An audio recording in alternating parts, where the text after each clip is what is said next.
Good evening, ladies and gentlemen, and welcome to another edition of the Israel Journey webinar program. I'm your host, Rabbi Ari Enkin, welcoming you this evening to another class on Jewish history. As we just wait for all these slowpokes to get logged in, those who are already logged in, please send me a little message in the box. Let me know that you hear me okay. Let me know that you see the first slide okay.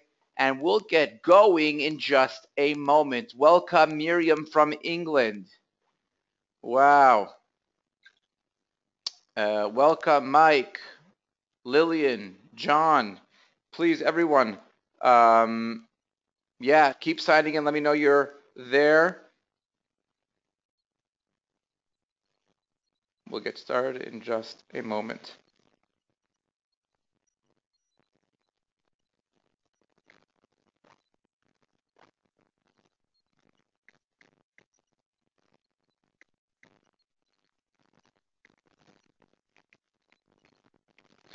Keep on signing in. Everyone seems to hear me okay. That is great.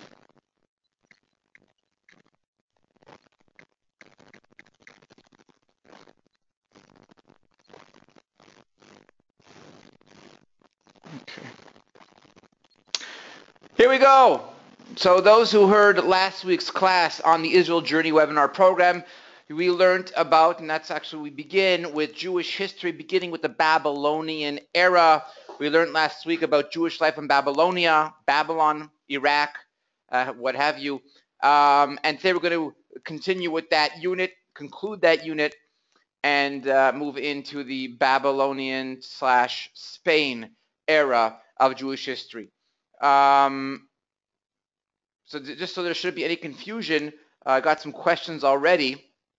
Let me make it very clear. The Wednesday program is a history program. It's not Bible necessarily. It's not Jewish holidays. It's not Jewish law. These are other programs that I do indeed give in different webinar programs.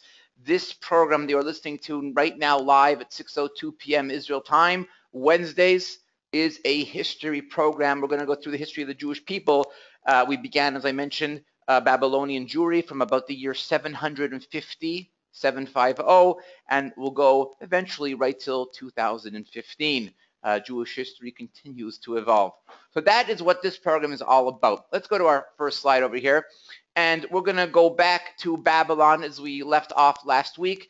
And we're going to speak about one more great Babylonian sage who made a permanent mark on the Jewish people in terms of his contributions and scholarship. Last week we spoke about Rabbi Sadia Gaon. Today we're going to learn about Rav Hai Gaon. Okay, Rav Hai Gaon was the last of the Gaonim in the, first of all, last of the Gaonim in general, and the last of the Gaonim in Pumbedita in particular. For those tuning in for the first time this week and missed last week's class, the Gaonim, or Gaon, singular, Gaonim plural, is the name of the sages. This was the name given to the sages in the post-Talmudic era, in the immediate post-Talmudic era, the Gaonim, or Gaon in singular. As mentioned, we learned about Rav Sadia Gaon last week, this week Rav Hai Gaon, and the two major centers of Babylonian Jewry and Babylonian scholarship that we spoke about last week was Sura and Pumbedita. So Rav Hai Gaon was the last of the Gaonim in Pumbedita. Now with him came to an end this era referred to as the Gaonim. The era lasted about 450 years. By the way, after the Gaonim, the rabbinic world gave a new label to its sages. The Jewish world gave a new label to its sages, its rabbis, its rabbinic leaders, and that was the Rishonim. And for your information, after the era of the Rishonim in about 1500, probably 1400 and change, became the era of the Achronim. Rishonim means early authorities. Achronim means later authorities.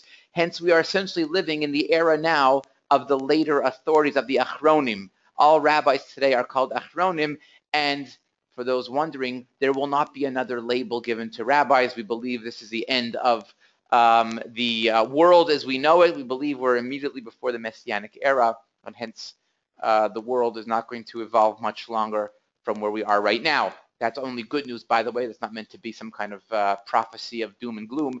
It's all good thing. So to recap this aspect, very important, if you want to know, quote unquote, all the labels, for lack of a better word, labels that rabbis have had throughout the centuries, we'll go back to the early Talmudic era. The first rabbis of the Talmud in that era of over a few hundred years was called the Tanaim. After the Tanaim era came the Amoraim era. After the Amoraim era came the Gaonim era. After the Gaonim era came the Rishonim era, and as mentioned, the final era that we are currently in now is the era of the Achronim, the later rabbis. Okay. Rav Hai Gaon was the son of Rav Shrira Gaon, a great, great sage as well, who made his mark on world Jewry. We're not going to get into him. It's simply not a class on all the Gaonim of Babylon. We just want to give you a taste of what life in Babylon was, and to do so, we had to give you a taste of the lives of some of the leaders. In this case, Rav Sadia Gaon last week, Rav Hai Gaon this week. Rav Hai Gaon was the son of Rav Shrira Gaon. Rav Shrira Gaon was the head of this yeshiva in Pumbedita, and as mentioned, this is all going back to the Iraqi area, even close to Baghdad, the capital of modern-day Iraq. Now, Rav Hai Gaon grew up under his father. His father was his rabbi. His father was his father. His father was his friend. His father was his confidant. Okay, and that's how it was back then. Great rabbis were usually produced by their fathers, who were also great rabbis. Now, while Rav Hai Gaon was still a young man, he became famous at a very young age for his mastery of the entire Talmud, and not only that, but all the writings of all the rabbis of all the previous generations up until his very day. And these teachings were taught in this yeshiva in Pumbedita. Under the influence of Rav Sadia Gaon, who was mentioned already many times, we spoke about last week, under the influence of Rav Sadia Gaon, Rav Hai Gaon became proficient also in science, in secular studies, secular knowledge, and in many languages: Hebrew, Arabic, Aramaic, maybe some Spanish, other native Babylonian languages. Okay, we're talking about a unique genius over here that went on to lead world Jewry. World Jewry, not just Babylonian Jewry, but world Jewry. And what's interesting to note is I'm unsure if Rav Hai ever studied live under Rav Sadia. What I think rather is Rav Hai became as great as he was and so fluent in the works of Rav Sadia simply by reading the books that Rav Sadia Gaon wrote. Moving right along in Rav Hai Gaon's life, and again, it's a life almost entirely immersed in Torah study. By the age of 48, Rav Hai was appointed as Av Beit Din, and basically chief rabbi, for lack of a better word. He was not yet called the Gaon. He did not have the title Gaon. And by the way, as I mentioned last class, the word Gaon in modern-day Hebrew, it means genius. So you'll find very often rabbis are referred to as a Gaon, but of course, we're not referring to rabbis who lived how many hundreds and thousands of years ago in the era of the Gaonim. But again, Gaon means genius. Okay, today it's used as a adjective, not as a noun. The Gaonim in the Gaonic era that we're speaking about right now in Babylon, the Gaonim was the title. It was the noun of this great rabbi. So Rav Hai at 48 became Av Beit Din, which is a title we still use today in modern-day Judaism, essentially means chief rabbi. He was not yet the Gaon. The Gaon was still a step higher, but chief rabbi Av Beit Din was a very, very high position back then, as it is today. So what you have over here is Rav Shrira Gaon and Rav Hai Gaon sharing the two highest offices in the leadership of the Jewish people of the entire world, essentially. Okay, father and son at the same time, the two greatest sages of the Jewish world. That is pretty cool. Frankly, that's just pretty cool that father and son were both unquestionably. Again, there's no inside politics over here, no bribery, no corruption. Rav Shrira and Rav Hai simply deserved, earned the positions that they were appointed in. There was no backroom dealings over here. Okay, so that's pretty cool. Father and son, the two greatest sages of the generation, and holding the two highest positions of the generation. Okay. Eventually, Rav Hai did succeed his father, Rav Shrira, and became the official Gaon, the head of Pumbedita, and by extension, the Gaon of the whole world, the chief rabbinic halachic authority of the whole world. And Rav Hai Gaon became Gaon not due to his father's death, but as we're going to learn in a moment or two, he became Gaon when his father abdicated, retired from the job. Okay, if anyone has questions over here, feel free to put up your hand. If you want to come on live this evening, I can probably arrange that too, or just punch question in the question box, and I'll try and get to those questions at the end of every slide. Okay, moving on right now to the next slide. The yeshiva of Pumbedita, as we've spoken about so much now, this yeshiva was the spiritual nerve center, so to speak, of the Jewish people.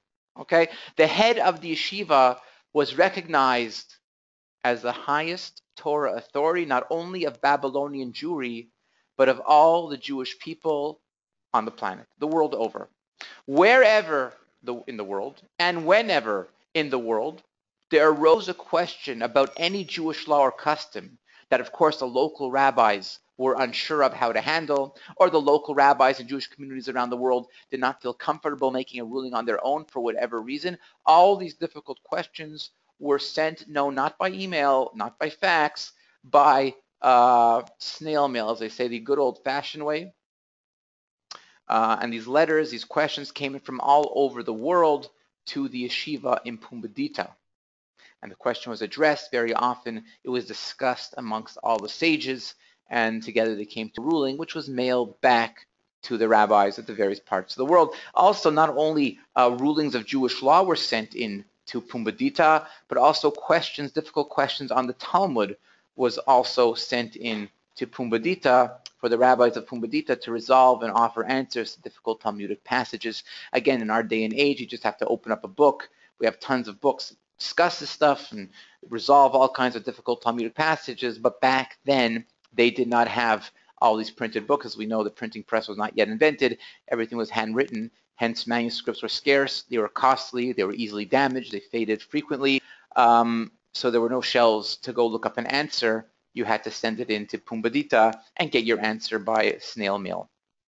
What's interesting is these questions and answers that were sent to and from Pumbedita can be studied today. They were well preserved, and there are volumes and volumes of Torah books that contain, in fact, the most prominent one is called Responsa of the Gaonim. There is a book, it's only in Hebrew if I'm not mistaken, called Responsa of the Gaonim, and there you have a encyclopedia of all the questions from the year 450 to about 800 CE of questions that were sent to the sages of Pumbedita. Reading that book is fascinating, frankly, because you get a taste of social issues, culture, politics of that day and age simply by reading what they wrote and how they wrote it. During the reign of Shrira and his son Hai, numerous questions and inquiries came from near and far, from Jewish communities all over the world, and some questions were addressed to one, some were addressed to the other, and some were addressed to both. Later, after Rav Hai became the Gaon and Rav Shrira retired, of course, the questions came only to him. When Rav Shrira retired, he truly did retire and disappear from public life. Being that Hai was the last of the Gaonim,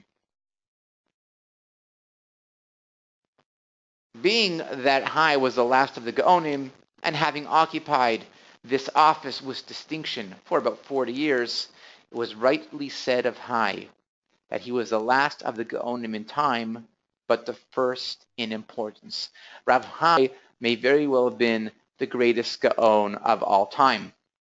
That being said, as we leave our class, our teachings on the Gaonim, it's good to leave the class knowing the names of a few of the Gaonim who were the major Gaonim who made a major mark on world Jewry, and that is Rav Sadia Gaon, which we learned about at length last week, Rav Hai Gaon, Rav Shrira Gaon, and Rav Amram Gaon. So these 4 or 5 I just mentioned, these were the greatest Gaonim, but there were more, and they were also great sages to the likes we will probably never see again, all of them. And indeed, we believe, and probably the reality is that with each generation our rabbis, our sages are slightly less learned, knowledgeable, slightly less authoritative than the generation before them.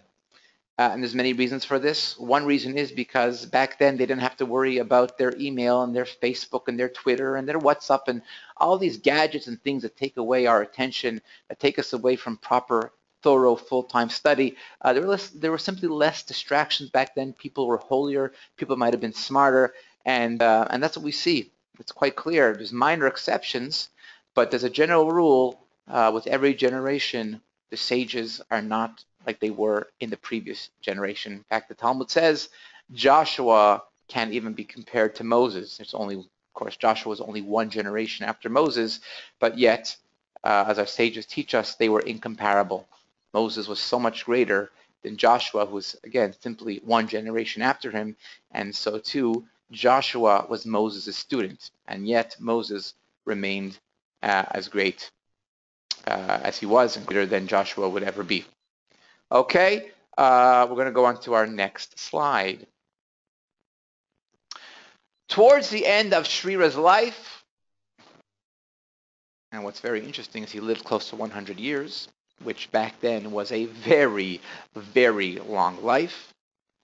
Towards the end of Shrira's life, there was a great calamity that came upon him, that came upon his son as well. And what was that? Rav Shrira and Hai were arrested by the Caliph. Why were they arrested on the Caliph?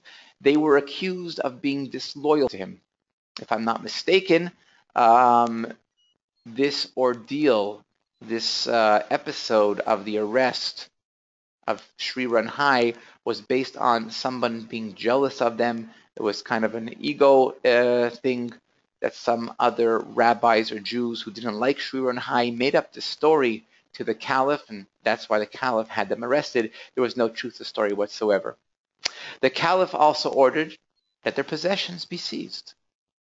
So for a time, Shrira and Hai, and all of Babylonian Jewry for that matter, were in serious danger. However, before long, both father and son were cleared of the accusations, they were freed, and they were permitted to continue their high offices, and even their possessions, their properties, were returned to them. Okay, so the Caliph realized that this was all a made-up story, made-up accusations, and indeed the Jewish community was very, very loyal to the secular authorities. There was really no reason not to be. They gave the Jews a lot of freedom. Perhaps you could even call it autonomy. Life was good on the whole. There were episodes of difficulties for the Jewish community, but on the whole, there was definitely no ongoing rebellions and disloyalty as somebody accused Shrira and Hai of having. Fine, but even though this ordeal was over and Hai and Shrira were free, this whole ordeal affected Shrira tremendously. His health continued to decline. It made it much worse. And after this ordeal is when Shrira stepped down. I think the word is abdicated, and his son took over. However, there was some question as to who would succeed Shrira as the new Gaon, the new chief rabbi of the planet, essentially. And there's much discussion that was going on for quite some time. There were other candidates that were indeed very worthy for this office. For example, the most prominent candidate to take over Shrira was Rav Shmuel ben Hofni, who was a member of a very, very distinguished family. He was a very, very learned, authoritative rabbi. He certainly was fit for the position. In fact, a lot of the Gaonim, including Shrira, including Shmuel ben Hofni, were able to trace their lineage to King David and by extension to the tribe of Judah in the Bible. Furthermore, there were several ancestors of this Shmuel ben Hofni who had served as Gaonim as well, such as his great-grandfather, Rav Yosef, and Rav Cohen, Tzedek, different ancestors of his who also served the position. Even Rav Shmuel's uncle served as a Gaon. His name was Rabbi Nehemiah. So all these people held Gaonim. Shmuel came from a family of Gaonim. He came from a family of lineage. That's very important, by the way, to note. Let's take a moment to discuss that. Lineage in Jewish tradition has been very, very important. Even today, more so back then, but even today, lineage and pedigree are very, very important values and virtues to the Jewish people. And we take our lineage very, very seriously. In fact, before any match is made, any engagements are declared or are announced, families go to great length to show their pedigree, to show their lineage, to boast about their lineage, and very often marriages are made solely today, even today, exclusively on lineage, in terms of lineage being the number one thing to look for in a spouse. So lineage is very important, and lineage was one of the things that helped get the job as Gaon. Shmuel ben Hofni had it all, but we have a problem over here. Shrira has a son, Hai, who's also worthy. What was going on over here? What were we going to do? How was this problem solved? Furthermore, Shmuel was older than Hai. So at first glance over here, we see that Shmuel has even more advantages than Hai himself, son of the current Gaon. How was this fight? How was this quandary resolved? Again, who's going to take over? Was it going to be Shmuel ben Hofni, or was it going to be Shrira's son, Hai? So this went on, but the problem eventually was solved. How was the problem resolved? Marriage. Yes, marriage can resolve a lot of problems. So the two families, Shmuel ben Hofni and Rav Hai Gaon, became united through marriage. How so? How so? Because Rav Hai married the daughter of Rav Shmuel. So it's a family matter now, family business. Decided to split the jobs available as follows. Rav Hai, as we know, became the Gaon, and Rav Shmuel ben Hofni became the Rosh Yeshiva, the head of the Rabbinical Academy, as well as the Gaon of Sura. Sura was another city in the Iraq area, in the Babylon area, that had a great Jewish community.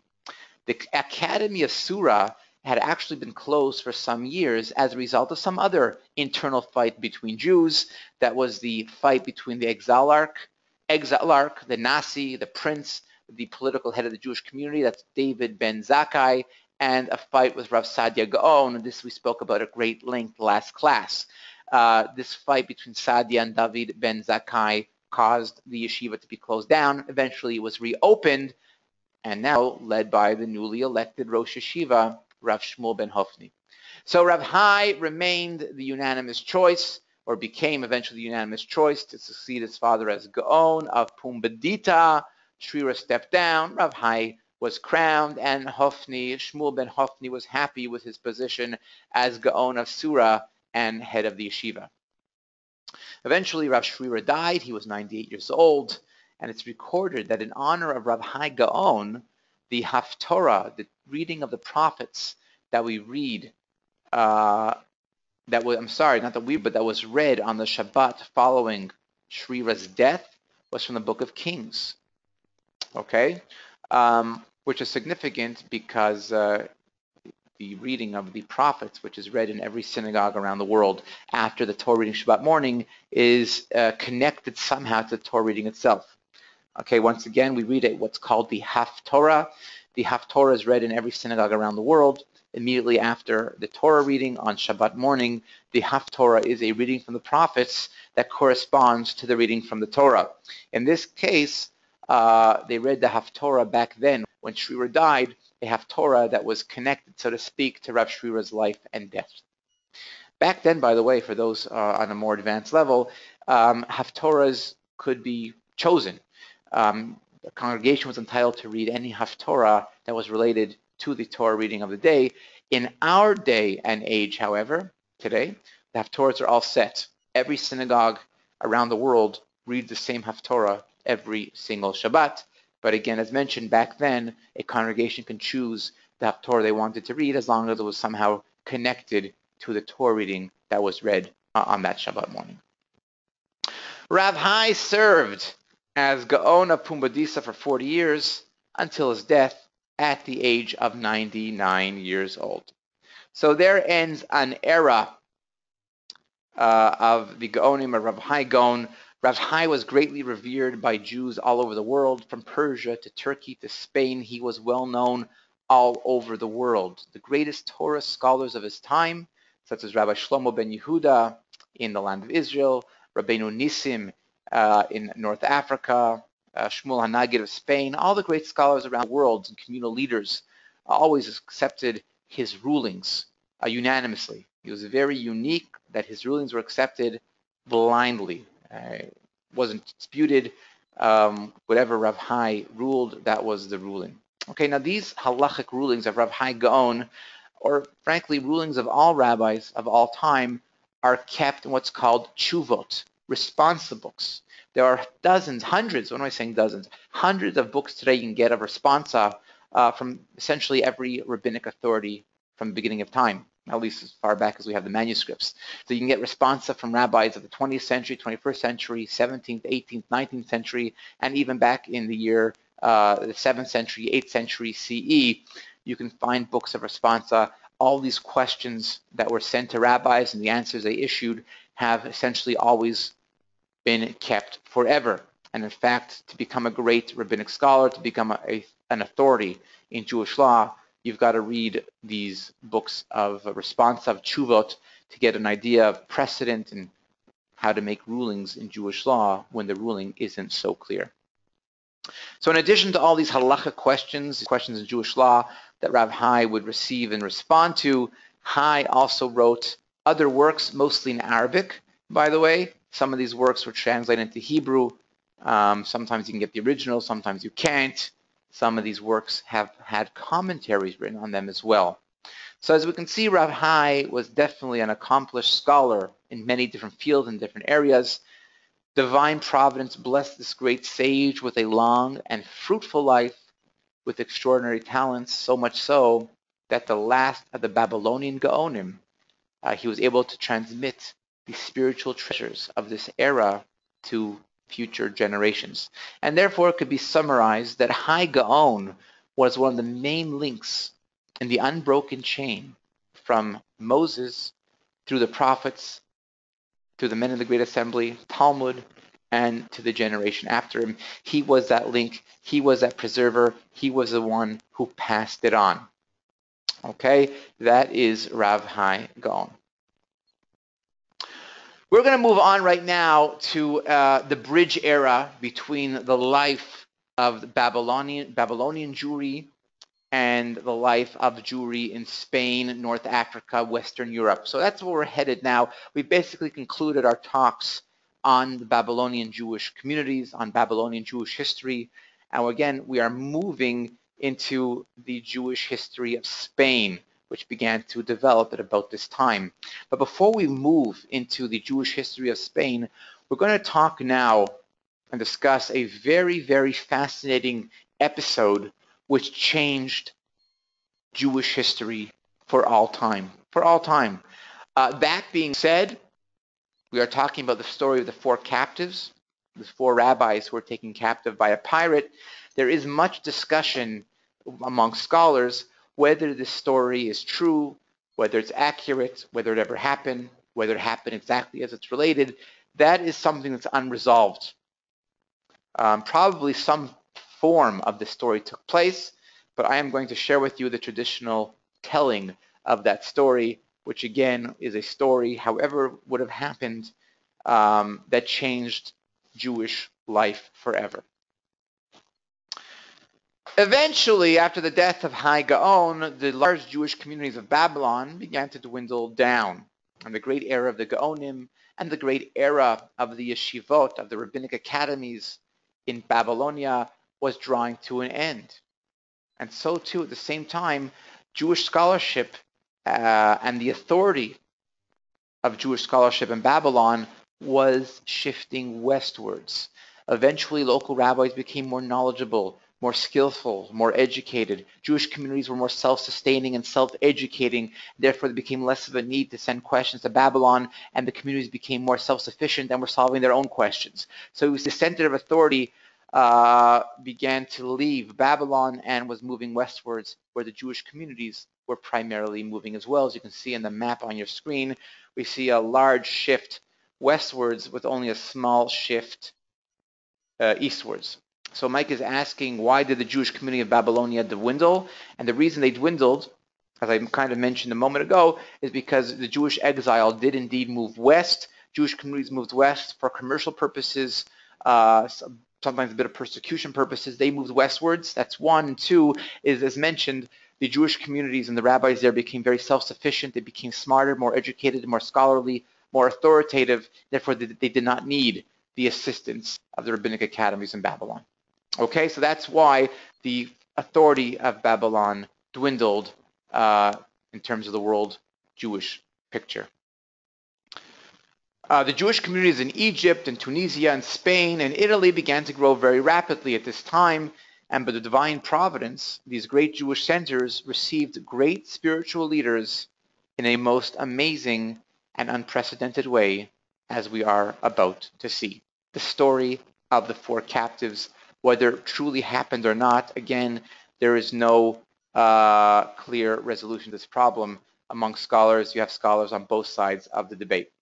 Here's my picture of the four rabbis. Of course, these are not the four rabbis, but it was a great picture that I found of four rabbis. If I'm not mistaken, these are rabbis in Germany, of all places, believe it or not, rabbis in Germany. Okay, the story of the four captives. The story of the four captives takes place essentially in the year 960 CE, and four great rabbis are sailing on a ship on the blue waters of the Mediterranean Sea. They were friends.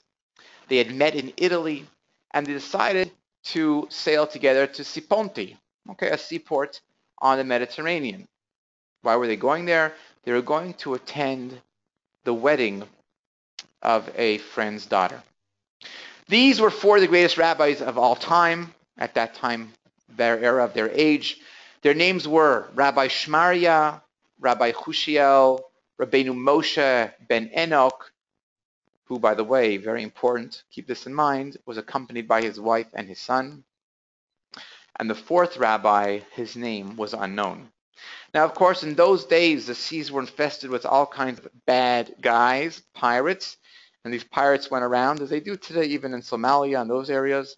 We have it today. These pirates went and seized ships in the sea and would capture the goods, steal the goods that they found on these boats, on these ships. They would kidnap the passengers. They would take them into slavery or ransom them off for a handsome profit for themselves. And so it was with these four rabbis. Let's go on to our next slide. One of the fiercest pirates at that time was a certain sea captain called Ibn Rumachis. Okay, now Ibn Rumachis, by the way, was a real person. This is not just a name. If I'm not mistaken, his first name was Mohammed ibn Rumachis. As you can see, the Muslims were the pirates back then, just like the Muslims are the pirates today. The Daesh, the ISIS, the Hezbollah, the Hamas, the Boko Haram, and the Ibn Rumachis. We see that the Muslims were always into terrorizing the world to some extent. Today, they seem to be the exclusive ones who are engaged in terrorism, and we won't get that right now. Don't get me started. But point being over here, why am I telling this is because Muhammad ibn Rumahis was a real person. We know he was a pirate. We know that he did indeed sail the seas during this time, which hence gives some more credibility to the story. Anyways, he was sailing around between Italy and Greece, and he came upon the ship where these four great rabbis were sailing.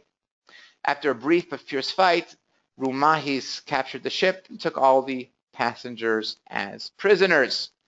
So this man was a very intelligent bad guy, intelligent terrorist, and he realized he had four of the greatest rabbis of his age in his hands. And he knew that these four great rabbis would probably bring in a handsome price, handsome profit, if he was to, kidnap them and ransom them off for a high price. So he had his eye on the Jewish communities of Egypt and Tunisia and Spain and Italy. So he was going to get rid of these four rabbis, make himself a profit at each of these four places. So Rumachis' first stop was Alexandria, Egypt. And he got to Egypt, and word got out to the Jewish community that there was Rabbi Shmaria on the boat, and Rabbi Shmaria was for sale to the community of Alexandria for a handsome profit to Rumachis. He requested a huge amount of money, Rumachis, and the Jews of Alexandria paid it in full. Rabbi Shmaria was free. And he went and lived in the Cairo area. And when the Jews learned that he indeed was the famous Rabbi Shmaria, they asked him to become their chief rabbi. Of course, Rabbi Shmaria felt a great debt of gratitude because the Jewish community of Cairo paid the ransom for his release, and therefore he accepted the invitation to be their chief rabbi, and he set up all kinds of yeshivot, Torah academies, and started to spread Torah knowledge throughout Egypt. Furthermore, he did not want to venture to risk his life on the high seas once more to get back home. And in a nutshell, Rabbi Shmaria remained in Fostat in the Cairo area, where he was beloved and respected by all, and built the Jewish community of Egypt as it existed. Yes, ladies and gentlemen, the Jewish community of Egypt that existed until about 1948, 1949 was founded by this Rabbi Shmaria back then, the year 960, 970 or so. So that is one rabbi and his story of getting to Egypt.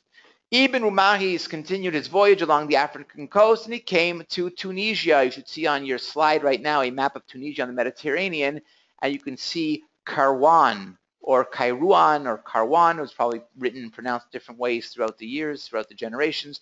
He finally reached the area of Karwan in Tunisia, and he took out this Rabbi Hushiel, and he went to the Jewish community and said, I have a great rabbi here. Do you want him? The price is so and so. He made himself good money. Hushiel was free, and Hushiel went to live in Karwan. Now, Karwan, yes, there were Jews in Tunisia back then. It was a great Jewish center already, and Rabbi Hushiel, in fact, always wanted to go there. And he was hoping that together with his friend Rabbi Shmaria, they could set up a yeshiva there. But, of course, divine providence had it that, he was in Tunisia, but Rabbi Shmaria was not. He was there alone. As we know, Rabbi Shmaria set up shop in Egypt. But he was too modest. He was too modest to accept the invitation of the local Jewish community to become their chief rabbi. And why? Because Karwan was the birthplace of Rabbi Shmaria, and Rabbi Hushiel hoped that Rabbi Shmaria would someday become the chief rabbi of his native community. And therefore, Rabbi Hushiel, what did he do before accepting the job? He wrote letters to Fostat, to Rabbi Shmaria, urging him to come back to Tunisia and become the chief rabbi. Rabbi Shmaria did not do that. He was traumatized by the sea voyage, and he owed a debt of gratitude to the community in Egypt and decided to stay there. And when it was realized that Rabbi Shmaria was really not coming to Tunisia, Rabbi Hushiel finally agreed to become the chief rabbi of Karwan, where he was beloved and respected by all. And he too built a great yeshiva and taught Torah, raised disciples, and the Jewish community of Tunisia flourished from his day onwards. Okay? One of his greatest disciples, by the way, was the Rabbeinu Hananel and Rabbeinu Nisim, who are two of the most famous Talmudic scholars, Talmudic commentators of all time. Okay, we're moving right along to our next slide. Come on, slide. Come on. Okay, next rabbi to be ransomed. So Machi sailed to Spain, and he had to deal with Rabbi Moshe. Now, the story of Rabbi Moshe is a little bit more sad. He's left with Rabbi Moshe, who I mentioned earlier, was with his wife and his son. Rabbi Moshe was very traumatized. Rabbi Moshe had a very bad experience, worse than all the other ones, because not only was he captive and kidnapped, he became widowed. What happened? Why did he become widowed? Rabbi Moshe's wife was a very beautiful woman, and this Muhammad ibn Rumahis wanted this woman for himself.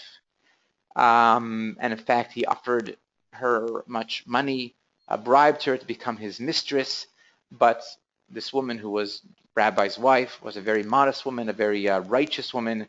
Of course, she wouldn't hear of it, would not let herself be taken by this filthy human being. And instead, what she did was committed suicide, because Rumachis was not going to let her stay with her husband. He wanted her for himself, and instead, she decided to jump ship. Literally, she jumped overboard and drowned and died. This death of his wife affected Rabbi Moshe tremendously, and he was never recovered from this blow. But they were proud of her, and they arranged this together, by the way, Rabbi Moshe and his wife, that she would commit suicide. It was mutually agreed upon as the right thing to do. And Rabbi Moshe was left alone in this world with just his son. Let's go on to our next slide. And eventually, this boat got its way to Spain, made its way to Cordoba in southern Spain, which I was recently at.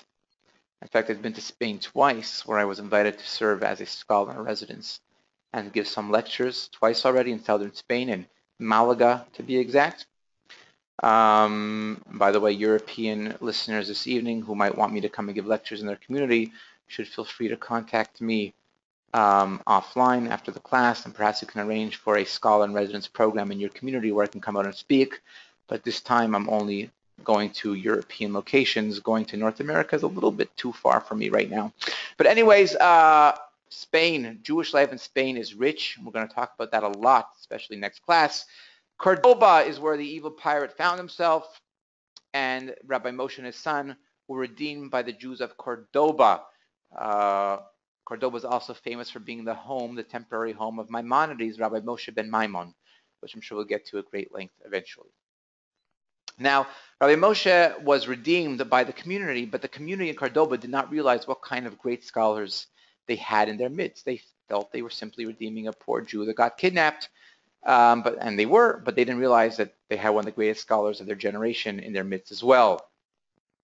Rabbi Moshe and his son would participate in synagogue life just like everyone else. They would attend classes just like everyone else, and they would hide their greatness and their knowledge, and they would just make themselves like simple folk, just like everyone else. But one day, however, as Rabbi Moshe was listening to a lecture on Talmud given by a Rabbi Nathan, the Dayan, another word for chief rabbi perhaps, the chief rabbi of Cordoba, Rabbi Moshe realized that Nathan had made a mistake in his lecture. And after the lecture, Rabbi Moshe went to Rabbi Nathan and very modestly pointed out the error and explained the whole matter to him so perfectly that Rabbi Nathan was amazed, and he realized at once that he had with him a great, great scholar, because no ordinary person in Cordoba would be able to catch that mistake and explain it to such depth and detail as Rabbi Moshe had.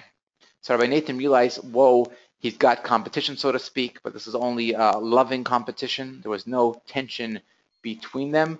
Rabbi Nathan wanted to abdicate, to retire the position of chief rabbi so that this captive, Rabbi Moshe, can become the chief rabbi. Rabbi Nathan readily recognized that Moshe was a much greater scholar than him, and he wanted this Rabbi Moshe to lead the community. Okay, so thus spoke a great man of a greater one still. And from then on, Rabbi Moshe became famous not merely in Cordoba, but throughout the Jewish communities in that part of the world. He was the greatest scholar of the time in that part of the world.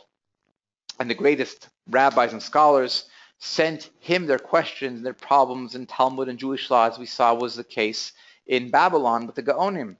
And many young men of promise, future rabbis, came to Cordoba to join Rabbi Moshe and to study Torah under him, and hence Cordoba became a great center of Torah scholarship and produced many great rabbis, such as the Ibn Ezra, the Ibn Magash, and Rabbi Yehuda Levi, Maimonides. All these people were influenced by Rabbi Moshe and Cordoba.